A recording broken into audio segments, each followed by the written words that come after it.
Novak Djokovic is out early at Indian Wells. He doesn't go to play in Miami. He's getting older and older by the day. The question I have for you, Ben, is Novak Djokovic finished? Well, make sure to stay tuned to find out our thoughts on that matter. And Miami, it's begun. And we've had some crazy things happening. Berrettini, Cazot fainting. We've had Ben Shelton's lookalike. We've also had Emiliana Arango announcing herself on the tour too. On a more sad note, we will be discussing the passing of Arina Sabalenka's boyfriend and some other tennis news as well. If it's a bit of you, stay tuned, grab yourself a hot drink or a cold drink, sit back, enjoy the latest episode of The Countdown. Novak Djokovic has won the Australian Open. 35 matches unbeaten. He's done it! Carlos Alcaraz! Djokovic has won Wimbledon. He wins his 14th Roland Garros title.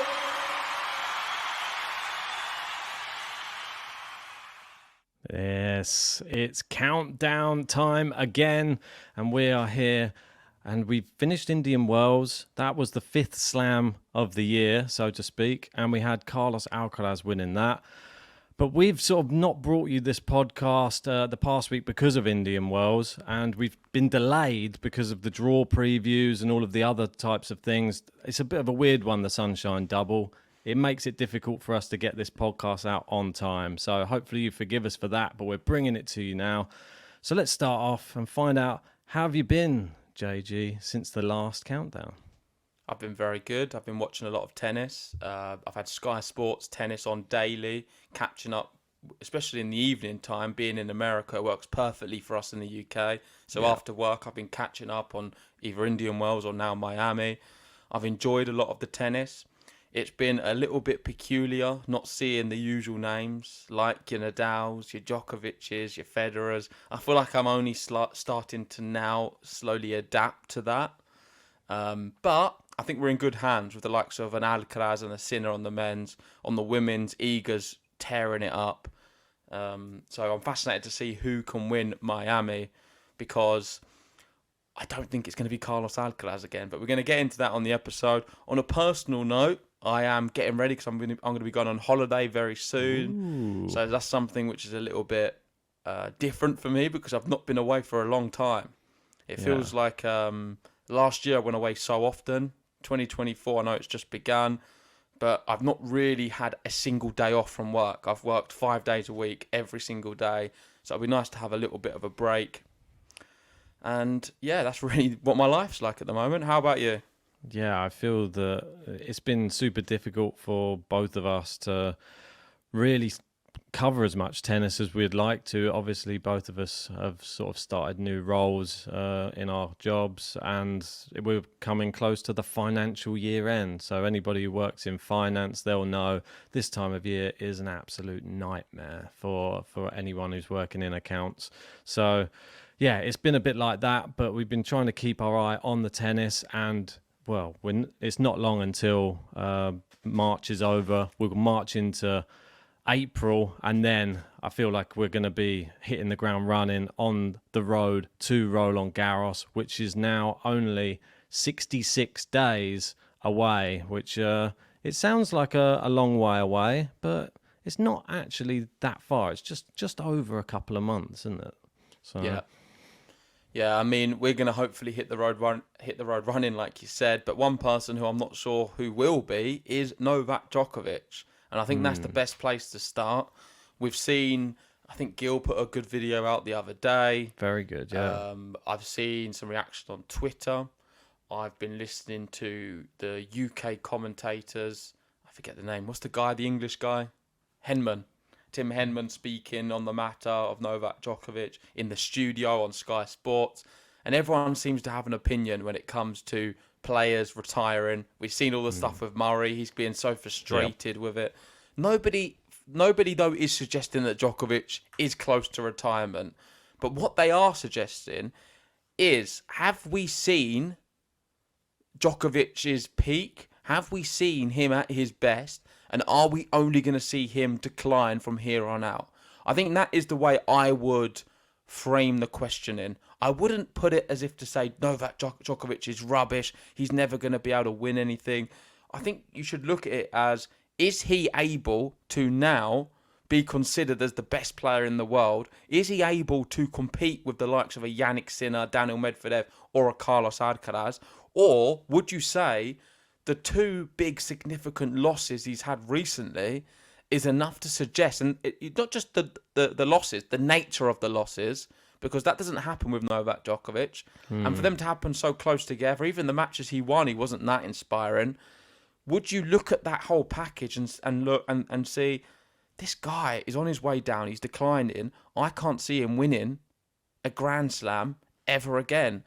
And for those who have watched Djokovic over the years, I don't think it would be enough motivation for him to stay on the tour if he can just win Masters or 250s or 500s. I think if he can't no longer win a Grand Slam, that, for me, signals the end of his career, because I don't see any motivation for him to stay on the tour and just try and compete for Masters events. What do you think? I think, I don't think that he is prioritising Masters events at all. I think I'm not saying prioritising. I'm saying if he's only able to win Masters events and he's not able to compete in a Grand Slam, would he remain on the tour? No, I don't think he'd want to. I feel like he's made his he's made his bed, and that was, I'm here for the slams pretty much. He's here for records. He's here for the Olympics. We know that for a fact. This year, I knew it was going to be a tough one for him in slams. I don't know why. I just felt with it being an Olympic year, and the fact that the last time we had that Olympic year, he was doing so well, and the Olympics just sort of just got, I don't know, just went past But you say him. that, but before the Olympics, he won every slam. Yeah, I know. That's what I mean. So you can't categorise that as a poor year. That's one of his best years. Saying it was talking about like a golden slam. slam. I'm saying it was a poor year. I'm saying that when he had the Olympics in that year, I feel that the Olympics wasn't at the forefront of his mind at all. I feel the slam race was much more prevalent then. Now, he's king of the castle. He's clear by 2 slams, so he now has a different goal, and I feel like he's ticking boxes at the moment in his career, and that's all it really is. He's got 40 Masters. I mean, he put out this tweet saying, unfortunately, I won't be playing at the Miami Open this year at this stage of my career, balancing private, professional schedule. For me, I feel like he's got kids. He just wants to spend more time with them. You see how much fun he has with them when he's with them, and he doesn't want to miss them growing up as well. I think fair play to him. He doesn't have much that he needs to prove in Masters events anymore. He doesn't need to go to these. And plus, you got to remember, he got kept out of Indian Wells and Miami for multiple years in a row, and then his first year back, he just lost pretty much straight away. So probably thinking like, I've not really missed it really. I didn't really need to come back, and probably didn't even need to play Indian Wells, to be honest. I think if he hadn't have played it, no one would have said like, oh, that's a shame. He does say at the bottom, I'm looking forward to competing in Miami in the future. So it's not like he's ruling out playing at these Masters events. I think that's a little caveat there, just to keep Miami fans or the organisers happy. That's my personal opinion. Yeah, no, I do agree with that a little bit. And I agree with mostly what you were saying. I think I have nothing bad to say about him missing out on these events, because I think he has got a family now, a young family. He's played a lot of tennis, and I don't think it's his priority. He's won so many Masters events in the past. The focus is and will always be from here on out Grand Slams. And being in a special year, being the Olympics, I think that is also in the same level of a Grand Slam. Maybe even more, because he's not won a gold medal ever before, and it is for Serbia. It's got that extra added dynamic. And it goes back to my question at the start, and this is what we need to discuss at depth, I feel. Is Novak Djokovic finished at the top level? I think some people, I can already see the comments now coming in, they're really going to be going, because they're not listening. They're not trying to understand what we're trying to say. Novak Djokovic, not too long ago, was the best player in the world. Some could even be arguing now he is still the best player in the world. He's just had a few off performances, which is totally valid. It is a reasonable answer, and most people could even be thinking like that. Are you really going to get too downbeat to losing against Yannick Sinner, who's playing so well? He did go to 4 sets, but it wasn't the nature of the way he lost. He's still beating players like Taylor Fritz easily, and this is only a few months ago. The point is, when I was watching him against Vukic and Nardi, I did see a Novak Djokovic looking a little bit older. I felt that same thing I saw from Nadal after the TFO match at the US Open, and I felt it a little bit with him. I don't think it's going to be to the extent of Rafa, and I still feel like we're going to see Djokovic play in slams and get deep in slams. Yeah. So he'll be able to beat a lot of the players he'll be pitted up against. Do I see him remaining world number 1 for much longer? No. Do I see him winning another Grand Slam? No. That's my opinion. Let me know what you guys think in the comments section. That's the way I see it. I think he's got a good chance for the Olympics. I think we'll see him get to maybe a semi-final of Wimbledon. I think we'll see him push the US Open. I don't think we're going to see him win it. And you never know, could push the Australian Open next year and do the same thing for another year again. I think now, with the likes of a Sinner and Alcaraz, I look at both of them as better players, and I think they're younger, they're hungry, and they've not achieved what Djokovic has achieved. Djokovic always has that level of hunger, and I'm not going to take that away from him. But what he doesn't have on his side is the agility of the other two. And the fact that they now have that fearlessness of being able to beat Novak Djokovic. They're not like the Tsitsipas, the Zverev. These guys can't beat Djokovic. They beat him in a one-off match. They might take a few sets. But these new guys coming through, even Rune, they have a fearlessness when they play him. They believe that they should be on the court and they believe that they should be beating him. And I think it's only going to, all you're going to see is them improving and Djokovic deteriorating. And the longer the years go on, the more that graph they're going to be going in opposite directions, and eventually it's going to get to the stage where Djokovic simply will have to retire because I can't see him sticking around if he's not going to be winning slams. Yeah, I think that he's put himself in the best position possible to be able to choose when he retires, whenever it so happens to be, and I think it will. I think it'll only take 1 year maybe of not winning any slams or something, and that may be... I think maybe long... Like, for example, say if he doesn't win... He's not won a single title this year in March. It's very rare that happens. Say he goes through the whole of 24 without winning a slam. He just wins a Masters or something. Or I don't say just, but for him it's a just. Yeah. Or a 500, and Masters or a 500, that's it. Next year doesn't win any slams at all. Would you say then, come the end of 2025, he should be hanging up his racket, or if rather he's won than the should Olympics be, would this he year, want to? If he wins the Olympics this year, I feel that there will be much more talk about you've achieved everything, and do you think you just want to go and spend more time with your family and just enjoy your life now because you've completed it. That's essentially it. Like, the game's complete now. What more do you have to prove? Like, you don't let everybody else have a turn, like that type of thing. I mean, obviously he's still passionate, but if he's not gonna win slams still, then I think he would just be the first to say, I don't feel like I can compete with the top players. What would he still want to just make a semi or that type of thing, or lose in a final? Is if he kept losing? I don't think he would. I feel that he's a winner by heart. He's only, and this is, I did make a few little stats before I came on here today, just because I thought it would be interesting just to have a look at how dominant he has been over the past few years. And let's just bring up, like, obviously this is his sort of record. I mean, it's such a long record, but he's made since 2011. Obviously, he's won his first slam in 2008, and then there was obviously a couple of year gap. Since 2011, he's made 33 slam finals out of 49 slams that he's entered. I mean, it's just a ridiculous number of slam finals. Bear in mind, he's been absent and there wasn't one played. So, on a few. And since winning his second slam in 2011, he's only not won a slam in 1 year. And that was 2017 due to injury. So it's just like, that's a crazy amount of years in a row, really. I mean, from 2011 to 2016, I mean, you can forgive him for being injured, really, because it's pretty much consecutively, like, nearly 13 years winning a slam every single year. Yeah. And the fact that last year he won 3 and made the final and was pretty much a set away from winning all 4, you can't rule him out from winning a slam this year. This is the thing. He will be building himself up towards each slam. I don't feel like the Masters, he's going to care too much, but he will care when the slams. I feel that the Australian Open, it was the perfect storm, I think. He had a really bad off day, and it can happen to anyone. We don't expect it from him because he's always such a high level in Australia, but Jannik Sinner was at his top level as well, and it was the perfect storm for Sinner to take him out.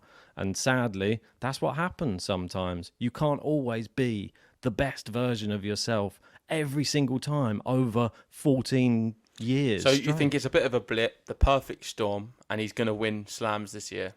I think there's a chance for one slam this year. That's what I think, because he's Wimbledon. it's a proven fact that he's been winning slams every year. And Oh, last mate, year, if you look at this graph, you'd be an absolute idiot to suggest he doesn't win maybe 2 slams this year based off what we've seen in the past. and Or at think of least the one, age. definitely. But think of the age of it. I do think that these things do No. come to an end very quickly. Maybe, but let's have a look at Rogers. It can go from this Let's have a to look. just drastically changing quite quick. I thought we'd have a look at Rogers just so that we could have a look at what he was doing, obviously, at similar ages in his career, because we know he won a slam at 37. That was in 2018. And after that, yeah, I mean, just plagued by injuries. He still was so close in that Wimbledon final, had match points, obviously, against Djokovic, the big famous one. But, yeah, he wasn't really... It's not the same level of domination at a latter stage of a career, is it? Definitely not. You look at Djokovic, the latter stage of his career is the most dominant part of his career. Yeah, I don't think you can compare them at all. Yeah, it's The a reason different it's so era. dominant is because Djokovic wasn't at his level as he was post sort of And he doesn't. 2015. Well, imagine if you had another Roger Federer coming through whilst Djokovic was finishing his career. Like, that's what I mean. Like, is Alcaraz or is I think so. Is Sinner I think and Alcaraz and Sinner are. It's hard to say. But Yeah, they, I mean, it's- statistically, looking at what they're doing compared to Nadal at a young age, who was a lot better. Federer wasn't even a great player at a young age. When he first started out, he was a bit of a. No one really was expecting him to be the best, like he become. Nadal come on the scene quick. Yeah. With Alcaraz and Sinner, they're doing like specifically Alcaraz, to be fair. He's doing what Nadal was doing.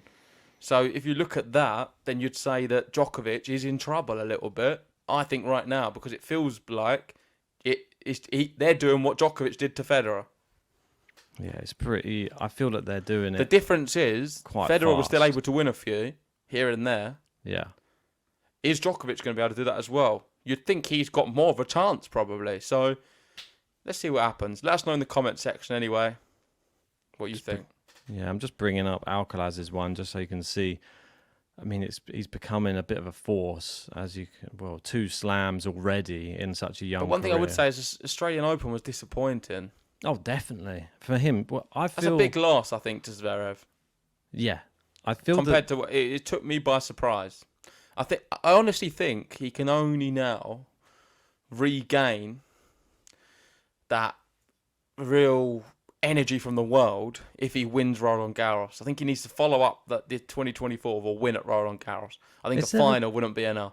Is there a pattern? If he wants to keep the hype as being the main guy above Sinner and everyone else, and suffocate the prospect of Djokovic coming back to win slams, he needs to win Roland Garros. And this is the countdown to Roland Garros. Got 66 days to go. Alcaraz has just won Indian Wells. We're going to speak about Miami in a second and some results. I don't think he's going to win Miami. I've already said it. But I think he has to win Roland Garros. I think it's really important I think it is. for the tennis atmosphere. And I don't know if you're a big fan of Connect 4, the game. I love it. Love But it. Let's imagine this Alcaraz career stats as a Connect 4 board. The next one in the row would be the French Open, and then the next one, 2025 Australian Open champion, maybe for Connect 4. I don't know. But I've only just noticed that now, but maybe that's the way he's going. The trajectory is moving up. It's only impressive if you get a Connect 4 down a column. Well, yeah, I mean, that is the Column real... Connect 4 is the real impressive. There's not many people who can say that they have that one. So shall we summarise our thoughts on Novak Djokovic and the fact that he has had multiple losses, let's say? I mean, people won't like us. Well, let's start from the beginning of the year, and then we'll make our summary. So the first match, I think we ATP start from Cup. Davis Cup, to be honest. Okay, you can start from Davis Cup. So that was back end of last year. Sinner beat him in the final. Italy won the Davis Cup. Sinner carried him. He was just so full of confidence. Djokovic was so close. I didn't really put much in it. And I think that was a really good performance from both players. You then ignore that exhibition. Just nonsense. United Cup. Go down. Yep. He lost to Dimonor. Beat Lehechka. Go down. You just missed one. He's beat someone else as well. And beat Zhang. Yeah, not really much to say. Lehechka forced him to free. I don't think that's great for Djokovic, but he won it. Then lost to Dimonor. Next event is, of course, the Australian Open. Beat everyone you'd expect him to beat. Struggled against Prismic and Popper, losing a set. Lost a set against Fritz, which is unlike him. And then got demolished by Yannick Sinner. It was probably one of the worst performances I've seen from Djokovic in a Grand Slam since we've done the podcast, maybe. Yeah. So I'd it's agree. been like 3-4 years. So going up, next event was obviously what we've just seen at Indian Wells. I thought he was really bad against Vukic, just got through, and wasn't great against Nardi either. So based off what we've seen in 2024, it's not looking good. But you've got to maybe put as a sample size, there's not much to go off. But Djokovic does start years strong, and from what we've seen in recent years, it's just polar opposite. And I think him skipping Miami is quite telling.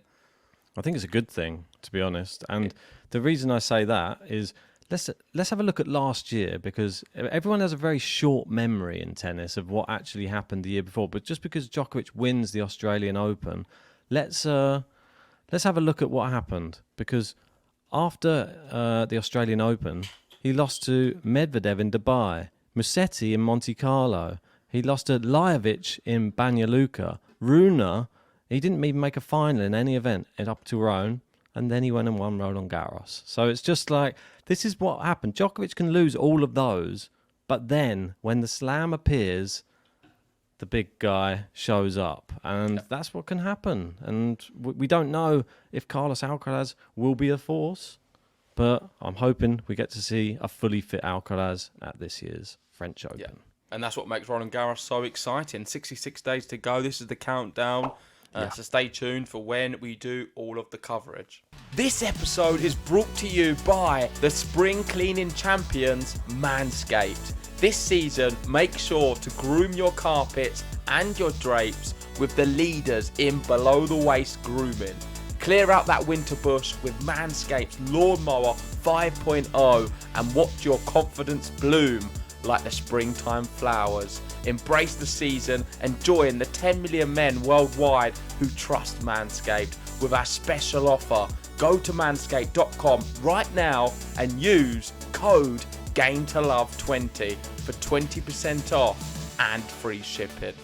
As you can see, I'm a hairy guy, but I don't get my beard in as good a shape as this without Manscaped. And downstairs is no different, because this is the lead-in in body hair grooming. Let me tell you that. And if you want to do it in the shower, you want to do it in the ocean, you want to do it anywhere, Manscaped is the tool for you. Let me tell you that right now. And if you want to focus on the face, which everyone sees all the time, especially if you've got a YouTube channel, then make sure to get the Beard Hedger Pro Kit plus the Handyman electric face shaver.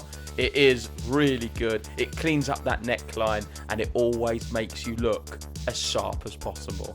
So remember, 20% off plus free shipping. Use the code GAMETOLOVE20 at manscaped.com. And like I said at the start, spring is just around the corner. So you know what you need to do? Give yourself a spring clean downstairs.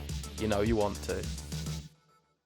Brilliant. So let's move on to some of the results that have been going on in Miami so far. And there have been some big results. I think that we should start off talking about what is match of the first round, really. I mean, you had a chance to watch majority of it, and it was an incredible comeback win from our guy, Sir Andy Murray. I mean, it's absolutely incredible that he's done this, and not just against anybody. It's everybody would probably look at this and think, "Oh, Berrettini's been out for ages." He came back and he's been playing well in that Phoenix Challenger, and Murray actually just beat Berrettini when he was coming back, playing some good tennis. So fair play to Andy Murray. Don't get ahead of yourself too much. I hate to put a dampener on it. I watched the whole match in its entirety. I sat there on the sofa, listened to the commentary. I saw the moment in the second set where Berrettini wobbled. He looked fatigued the whole way through. Yeah.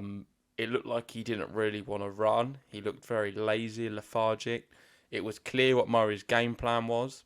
He was avoiding the forehand from Berrettini at all costs, trying to push to the backhand like everyone does. Good idea. And Berrettini wasn't really willing to run much. Despite that, I thought Murray missed a lot.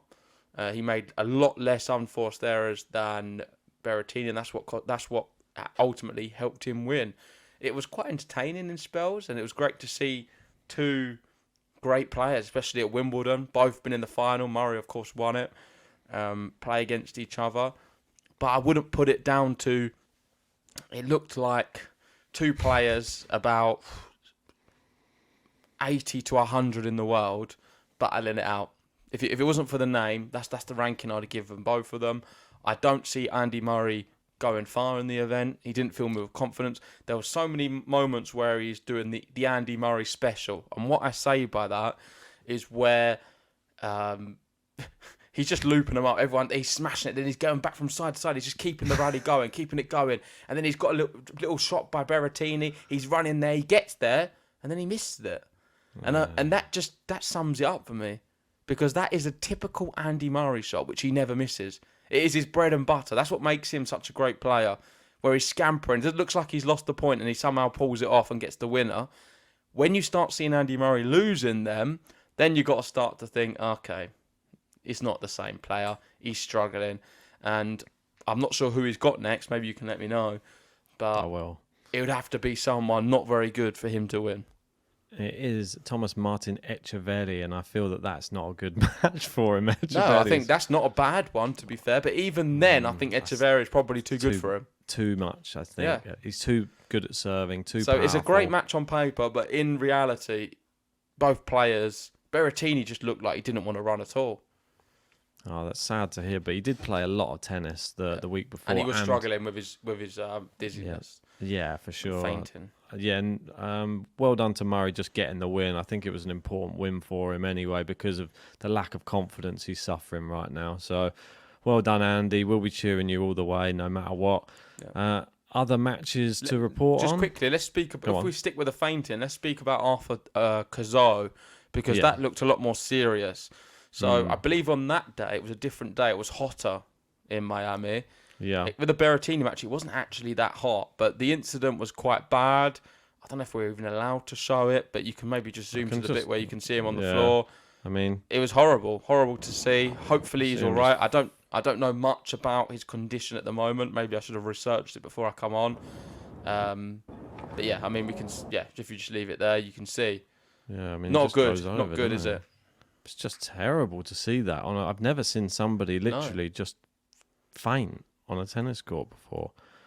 I've seen people feel unwell, people throwing up, people having heat stroke sat in the chair on the changeover, but never someone... even the Berrettini one was a little bit worrying as well, when you just saw him standing there and you just saw him wobble. And it was, I mean, I can show it's just this little bit here. If you just see, look, well, he actually has to rest on the racket, just on like a walking stick almost, just to stop himself falling over. I mean, I've never seen two cases so close together like this. The difference is, I feel Berrettini's was maybe to do with his blood sugar levels, and you see him having a lot of chocolates, and he's getting his blood pressure tested. It seemed to me like, you get a little bit lightheaded sometimes, whereas Cazaux's... probably may have been the same, I don't know. Or it could be to do with the weather. But hopefully he's all right and bounces back because I'd like to see him playing soon. Good player. Yeah, very, very good player. It was worrying, but luckily He's all right. So let's move on to the next one, which I thought was somebody who came through the qualifying, and they put on a bit of a show. If you haven't had a chance to see her yet, her name is Emiliana Arango, and she's from Colombia. She's 23 years old, and she's a real fighter on a tennis court. I mean, I'll bring up just her little flash score thing here. She's 123 in the world, 23 years old. She's playing Leylah Fernandez next. I mean, that's not a popcorn match. I don't know what is. And she's famous for being, I think, the only female tennis player to wear a backwards baseball cap, which I think I quite like it. I don't know. It adds a little element of something different, a little bit of flair, and she definitely has a lot going on a tennis court. If you haven't seen it yet, then I'll pop a link in the description below. Go and watch this clip of her playing these two amazing points. And people are comparing it to Carlos Alcaraz for running down tennis balls on a court. I mean, it was unbelievable. She's everywhere on a tennis court and hitting winners at the end of rallies. Yeah, Brilliant. The female Alcaraz, one of my favourite players now. I love her already. Arango's a bit of me. Hopefully she can keep winning. And I like Fernandez as well, but I'm more on the Arango camp at the moment. She's had some good results as well, just having a look through. Lost to Andreeva, I believe, in Indian Wells. Yeah, but still, the qualifying wasn't that easy. She had Kayla Day and she had Ayala. I believe she was a junior champion, a junior slam champion as well. So she's beaten some good players coming through, and to beat Tatiana Maria in straight sets as well. So she's taking the opportunity. I mean, we can't gloss over it too much. She's not exactly moving mountains with the players she's beaten. No, but still. But her style of play is very fascinating to watch, and I find her impressive. It's enjoyable watching the matches because she's got that grit and determination, and she fights for every ball. She produces some crazy shots. I don't know how she gets them. A bit like Carlos Alcaraz. It's definitely, if you get the opportunity to ever watch her live, I recommend it. Yeah, I think that she's going to be drawing a few fans to the court after that performance. Yeah. She had a lot of fans there as well. A lot of Colombians. I'm actually really excited for that Leylah Fernandez matchup. I think that that's going to be... she might get schooled, but there's a chance. Fernandez sometimes has an off day. So I think Arango, if she takes a set, she'll be happy. Yeah, I think that'd be a great result for her. But speaking about sort of new young talents on the tour as well, we have another new young talent who, when I saw a picture, I just thought, is that Ben Shelton? And apparently it's not Ben Shelton. It's a young 16-year-old called Darwin Blanche. And here's a picture. And yeah, you have to do a double take. I had to double take at this picture when I first saw it. Yeah, he's 16 years of age, and he is a training partner of Alcaraz. He plays at the Ferrero Academy with him. He hits with Alcaraz all the time. Clearly got some great shots, and it's amazing that he got a wild card in. He did lose in the opening round to Mahatch, but I don't think that's a bad result. No, I mean, and if you go up, there's quite a funny comment. It says, he looks like if you drew Ben Shelton from memory. I don't know if that's offensive or not, but... I know what they mean, though. I don't think it is that offensive. It's just like if you were trying to... I saw someone say it's like a Ben Shelton from Wish. I think that's a more harsh one, to be honest. There's nothing wrong with that. Ben Shelton's an all right, good-looking guy, no? Yeah, for sure. But then, isn't it, if it's from Wish, then you're slightly like downgrading the person. So I don't want to give him any stick. I think... Well, hopefully, if he's playing this well at 16, maybe he's another one who's going to be coming through like a Ben Shelton, and we might see him in some bigger events come, say, 18 years old. Yeah, keep your eyes peeled. But yeah, we're going to have to move on to something which isn't so upbeat, but we do have to speak about it, and it is the very, very sad news. We did speak about it, put out a post on the Twitter as well, about Sabalenka, somebody I think who's been very courageous this week in even continuing to play the event. I was shocked that she actually was still going ahead with it, but her ex-partner passed away in Miami, and it's just when I saw it, I thought it was like a hoax or something. I was like scampering around trying to check everywhere online because I just thought, surely this is just like just made up or something. You don't get this type of news coming out. Well, I was always reluctant to put any kind of video out or speak about it until you know it's official. I hate having to talk about or speculate on things where we're not sure about the real facts, but it's definitely official. Sabalenka has come out and said, she said, Konstantin's death is an unthinkable tragedy, and why we were no longer together, my heart is broken. Please respect my privacy and his family's privacy during this difficult time. It's horrible. It really is. I don't think it matters the fact that she was or wasn't with him. Of course, it was someone who played a big part in her life. The incident happened in Miami. It was deemed a suicide initially, but the ex-partner of him has come out on social media and said that most likely it was an accident because there was a lot of alcohol bottles found in the flat, and I think he had a fall, which could have been just an accident and nothing to do with suicide. So this is what's happening at the moment. I believe Sabalenka's still going to be playing against Badoza. The tournament have given her an extra day, which I think is a nice gesture. Yeah, for and sure. People who are judging her saying, why is she playing? She should just pull out. And I don't think anyone has a say in a decision what someone else makes when they're going through a tragic event like grief. She's grieving, and she can grieve in whatever way she feels is necessary. And I hate that people feel the need to tell her what to do. Maybe it's the best thing for her to play tennis, and I'm going to be there supporting her no matter what. I think it's a very winnable match, but under the circumstances, it doesn't matter, really, and it puts life into perspective. Yeah, tennis is just a game at the end of the day.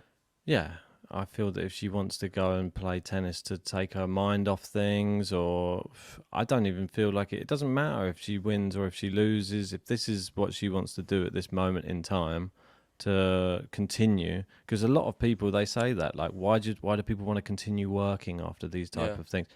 You don't realize, like, sitting around and doing nothing is probably much worse for people than just getting involved and doing something, and just want everybody around them to just act normal and don't, like, I don't want to feel like some sort of like victim in this type of thing. People want to just move on, and they'll deal with it in their own time. Don't you tell them when it's time to grieve. Yeah. So, and it's nice that she's playing one of her best friends in Badoza, someone she's really close with. Brilliant. I think that will help.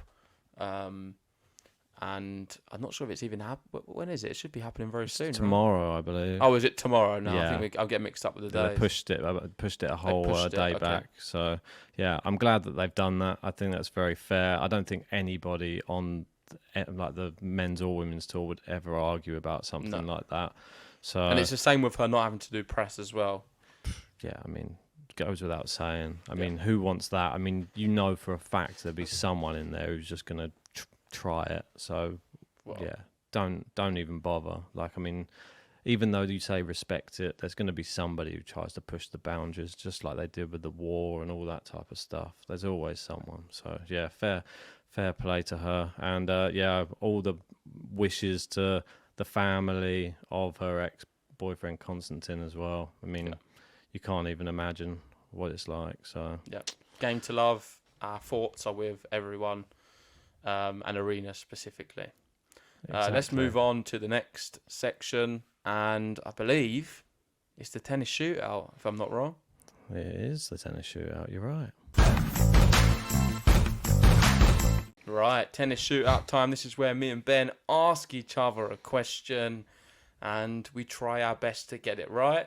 I never go for multiple choice. Ben sometimes gives me one. And I'll let you go first. Ooh, nice. I don't often get this privilege, but I'm happy that I get to go first. Well, sometimes. This one, I know that we were doing questions about Roland Garros or the nearest upcoming slam, but I feel like I find myself running out of questions, like after so many weeks leading up to slams. So as we're in Miami, I'm going to ask a question relating to the Miami Open instead, because it's the current thing and it's a Masters event. It's pretty big. So I feel that that's fair enough. Bending the rules, but yeah. Yeah, a little bit. But, I mean, I'm clutching at straws with questions these days. Okay. Double points if I get it right. Let's go. Definitely. Yeah, right. So, as we know, in Miami, we're in America. How many American champions have there been at the Miami Open? And this is combined with men's and women's. Since when? When did it start? Since the start of the event. Which was when? This was back in 1985. 1985. Okay. Go. Okay, so that's...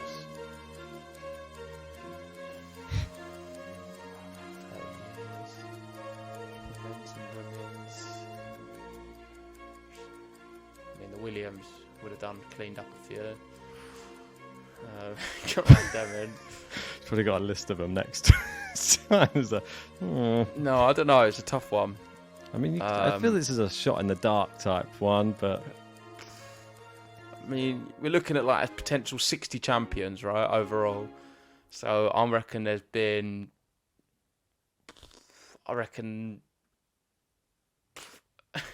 21. You got the right numbers, but the wrong way round. It's 12. actually 12, yeah. Okay. So I we've thought had there'd be more. 7, yeah, but there's been 7 on the men's side, 5 on the women's, but there's been That's certain shocking. players who have been multiple champions. That's the thing. So you might have been right on titles. I didn't check to see how many titles. Oh, so I'm they've talking won. about titles. No, I'm talking about how many champions there have been. I'm not talking. Apologies. Yeah. I've misunderstood the question. I'm talking about I'm thinking how many Americans have won. I'm interested now if it's 21. Yeah, I'm interested now as well. So maybe I'll go down. Just give it a there. little count. It's probably more than that. 1, 2, 3, 4, 5, 6, 7, 8, 9, 10, 11, 12, 13, 14 on the men's. Wow. 15, 16, 17, 18, 19, 20, 21, 22, 23, 24, 25, 26, 27, 28. There you go. So if you're going to do actual So I was titles, wrong. it's 28. So Wrong both ways. you're in the middle. It's annoying because I had 26 my first thing and I was like, I'm going to bring it down. So I was still wrong, but I would have been close. Yeah, that's it. So Okay. that was that one. Let us know if you got that one right or wrong at home. Ready for my question? Okay, I'm ready. Have you got the button ready? Because you're going to have to press it. I'll press it, don't worry. Okay, so I'm going to stick to the rules and speak about Roland Garros because we are doing the countdown to Roland Garros. Okay, doke. So before this episode, me and you was looking at the recent England kit for the upcoming Euros. A lot of controversy, of course, about the flag and other things. But one big controversial part was the price. And the price was £124 or something ridiculous, 125 quid. Yes. Insane. Looking at the official Roland Garros store for 2024, my question to you is how much is the official Roland Garros 2024 unisex player towel in navy? Right, okay. The one in clay is also it's the same price, but how much are they charging? It's a player towel. Think back to Wimbledon, they're probably more expensive there. I reckon that It's we're the going same to be... towel base as the Wimbledon one, but 2024 Roland Garros. I reckon it's got to be around like... I was thinking like off the top of my head $39.99 for some reason. That's why I'm going around the £40 mark, I reckon. I'll add on £5 just because it's a slam, so I'll go with $44.99. In what currency?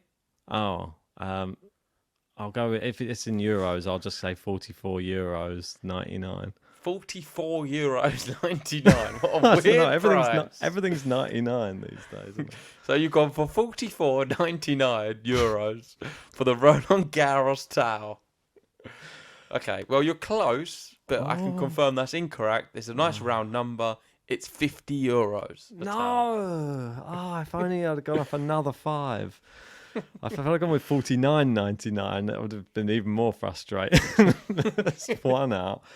Oh well, I was not far off, but I expected for you to say like it's €80 or something like that. But yeah, oh well, maybe I'll get one. Good value.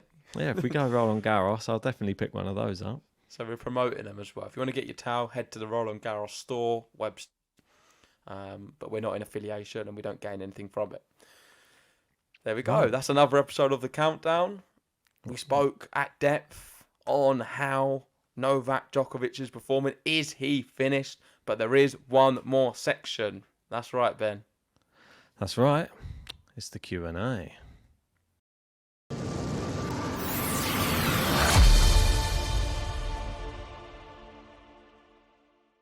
Right, so I put out a post just saying, ask us a question on the next episode of The Countdown, and we got 5 questions that did come in. So let's start off from the bottom. We got Oliver Barker here saying, do you have any hope for Nishikori's return to tennis, or do you reckon it's going to be a few cameos here and there over the next few years? I think he'll play... We won't see him any later than 2025 at all. So it's not going to be over the next few years. I think probably this will be the last year we'll ever see him play tennis. I think looking at him training, he looked quite good. He spoke about how his real big inspiration to coming back is to try and play against the likes of Alcaraz and Sinner because he loves watching them. He thinks they're amazing. And good luck to him. That's all I can say. I think he's a great tennis player. And it would be fascinating to see him go deep in a big event. But I think he's getting on with his age, and I just think with all the injuries as well, it's going to be really tough to return. A little bit like a Raonic. Just lost to Offner as well in the first round of Miami. Well done to Offner, knocking out big result, yeah. Yeah, a previous great. But I was going to say he's probably got more chance of earning money on Cameo than he has making a cameo during tennis matches. That's my joke for this one. So let's move on to the next. Some dad's clapping, watching. Yeah. Right. Some people going, wah, wah, wah. Anyway, can we please, I say the name, Bristol Ian Welsh. Can we please speak about Venus Williams and wildcards? It is starting to take the mick now. Do you agree with that? I think it's hard to refuse her a wild card because she's such an iconic player and someone who's got so much history in the sport. But I will not watch her. I don't think she should be having them. And I don't think she'll win a match. She's lucky to win a set. It's not really great television or great for the sport that she keeps trying to play. But I don't blame the tournaments. And ultimately, she has earned the right to retire whenever she wants because she's a legend. So that's on her. If you're telling me, do I want to go watch her? Will I cover on the channel? No and no. I'm not interested. Yeah, I mean... I'd rather watch Ben at the park. Yeah, I mean, me with a dodgy wrist playing tennis. Yeah, I mean, I can see why they put her in as wild card because you got to put bums on seats, you got to sell tickets, and people will be there for a photo opportunity if possible, get an autograph, and that's what she's there for, essentially, now. Well, that's all it is, for sure. Yeah. We've got the next one, Gary Lyons. Hey, guys, if Sinner wins the Indian Wells title, are we going to have to ask how crazy similar this Sinner year is starting to look like Djokovic's 2011 year? Remember, Djokovic also won the Davis Cup with Serbia at the end of 2010 to launch him into 2011. I've never even thought of it. But yeah, we definitely would be speaking about that, I'm sure. And you've just made us start talking about it. Well, sadly, he didn't win Indian Wells. So I feel that one has been put to bed, Gary. Move on to the next one. We got Gentleman ASMR saying Zverev versus Dimonor. Dimonor breaks at the beginning of the set, and then he goes to serve. He says to Sasha, one of these balls is different. Sasha says, yeah, I served with the same ball the whole game. Do you think he was kidding? This is an interesting question, to be honest. Like, if he knows one of the balls is different to the others and he's choosing to serve with that tennis ball, do you reckon he's joking about that? I don't know. I don't know. It's not a question, is it? It's like a hearsay, isn't it? It's like, we don't know. Just like, do we think he was? Yeah, I do. There you go. I think he's kidding. This is a question for Ben. Okay, move to the I next understand one. what you're saying, and I think it's an interesting question, but I don't know how to answer it because I don't know. yeah, I mean, it's just, I don't know what's going on in Zverev's mind. Difficult so- person to read. So we got Elio Ongalato saying, do you think Member that... as well. Shout out to that. Oh, got a little Massetti next to your name there. Do you think that in this year's French Open we will get another player versus crowd showdown a la Taylor Fritz last year? And if so, who do you think will be involved? I like this question. 'Cause it's Great a really question. good one. I think it's going to be Holger Rune. Could well be. I think it's going to be Daniel Medvedev. Oh, that's obvious, Ben. Come on. Go All right, out there a little bit. I'll go a bit more out there. God. Whoa, Nick Kyrgios. I was going to say that first. That's sad, isn't it? So He's not not going to out play there. Roland Garros. It would be even worse. I reckon it's going to be somebody. Thiago Seboc Wild. There you go. Okay, there we go. It's good. Wild. Wild pick. Right, that sums up this episode of The Countdown. If you enjoyed it, please give us a like, subscribe if you're new, and go check us out on Spotify as well and give us 5-star reviews. Follow us on there. Check us out on Apple Podcasts as well, and we'll be forever thankful and very, very happy. We will indeed. And let us know in the comments section. Do you think Djokovic is getting too old for tennis? Or do you think it's just a blip? I think he's getting as old as Ben. Good night.